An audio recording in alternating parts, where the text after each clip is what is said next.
1984 সালে তৎকালীন কংগ্রেস সরকারের তত্ত্বাবধানে আজকের দিনটিকে জাতীয় যুব দিবস হিসাবে পালন করা হয় এবং যুব দিবস হিসাবে এই জন্য আমরা পালন করি কারণ মহাত্মা গান্ধীজির মতনই স্বামী বিবেকানন্দ ছিলেন দেশপ্রেমিক এবং উনি দেশের যুবকদের স্বার্থে নানান আওয়াজ এবং নারা উঠিয়েছিল। উনি বলেছিলেন যে যুবকদের জাগতে, উঠে দাঁড়াতে এবং লক্ষ্যের দিকে এগিয়ে যেতে। উনি বলেছিলেন যে কোনো রাজ্য বা দেশ ততদিন পর্যন্ত সমৃদ্ধ হয় না যতদিন পর্যন্ত সেই রাজ্য বা সেই দেশের যুবকরা ভালো দিকে এগিয়ে না যায়।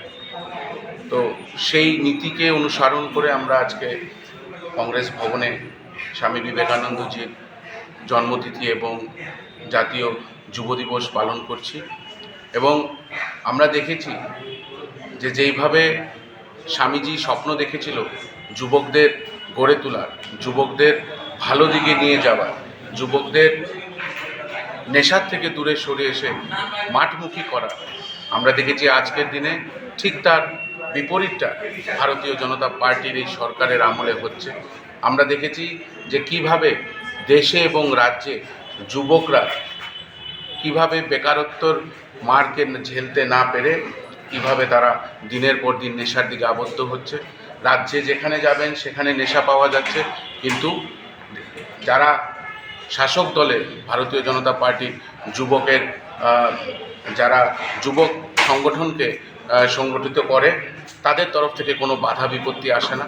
আমরা দেখেছি কিভাবে রেল করে এই রাজ্যে নেশার বগি এসেছে, কিন্তু তারপরেও তাদের তরফ থেকে কোনো কথা, কোনো বিরোধিতা তারা জানায় না।